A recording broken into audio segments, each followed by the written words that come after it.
अलैकुम दोस्तों ये सूरत हाल है जी सुंदर की। ये आपको बताते चले, इस साइड से दरिया आया, इस साइड से ये जो आप सीधा देख रहे हैं ना वो सामने इस साइड से आया, लेकिन यहाँ से तकरीबन 14 से 15 किलोमीटर का सफ़र है, यानी कि 14 से 15 किलोमीटर दूर से यानी कि ये दरिया वहाँ से पानी यहाँ तक आया। तो ये जैसे आपको इधर नज़र आ रहा है, यानी कि ये 14-15 किलोमीटर का ये जो रास्ता है ना इस साइड में, ये सारा का सारा ऐसे ही पानी से भरा हुआ है। तो इस वक्त मतलब इस टाइम में इस बार इस कदर सूरत हाल यानी कि ख़राब है कि आपको बताते चलें, ये तकरीबन 1988 में जब पानी आया था ना ये सुंदर में, तब ऐसे आया था पानी, इससे थोड़ा ज़्यादा था लेकिन ऐसे आया था। तो यहाँ तक मतलब उससे 1988 के बाद कभी भी ऐसे पानी नहीं आया यहाँ पर सुंदर में। ये सुंदर मेन मुल्तान रोड के साथ लगता है, और ये ऊपर ये जो आप सामने ऊपर का देख रहे हैं ना ऊंचाई पर, इसके साथ सड़क है मेन मुल्तान रोड की। तो यहाँ पर जो पानी आया था इससे पहले 1988 में ऐसे आया था, वो इससे थोड़ा ज़्यादा था, लेकिन उसके बाद इतना पानी 1988 के बाद फर्स्ट टाइम में यहाँ पर आया। तो दोस्तों इस कदर सूरत हाल है। ये आप देख रहे हैं, ये दूर दूर तक जो आपको नज़र आ रहा है, सारे का सारा ऐसा ही पानी है।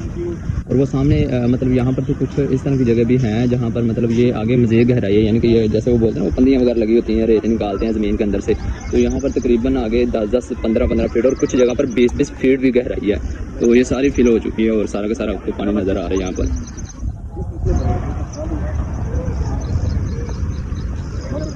ये जिस जगह पर यहाँ पर हम खड़े हुए हैं सिर्फ और सिर्फ यही खुश्क है, ये भी मतलब ऊंचाई पर है और ऐसे ऐसे ऊंचाई पर जाती जा रही है। और बाकी जितना भी एरिया दोस्तों सारा डूब चुका है। ये जो सामने आप वो मतलब वो दरख्त देख रहे हैं ना, ये सामने जो दरख्त हैं, ये दरख्तों के साथ इस साइड में ये जो है जहाँ पर वो आगे ये थोड़े से दरख्त नज़र आ रहे हैं, इससे आगे जो कुछ भी नहीं नज़र आ रहा है, यहाँ पर तकरीबन 15 फीट 20 फीट 10 फीट इतनी गहराई है। तो ये सारे के सारे फिल हो चुके और काफ़ी ज़्यादा ये यहाँ पर मतलब ये तकरीबन यूँ कहने के तकरीबन 10-15 साल 20 साल यहाँ से ना रेत निकालते रहे ये जो ट्रकों वाले, ये वो मतलब बहुत ज़्यादा गहराई और सारा का सारा फिल हो चुका है।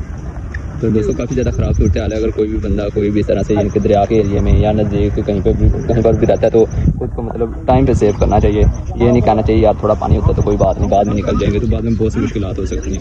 तो बाकी अल्लाह ताला सबको अपने हिफ्ज़-ए-ईमान में रखे। आमीन।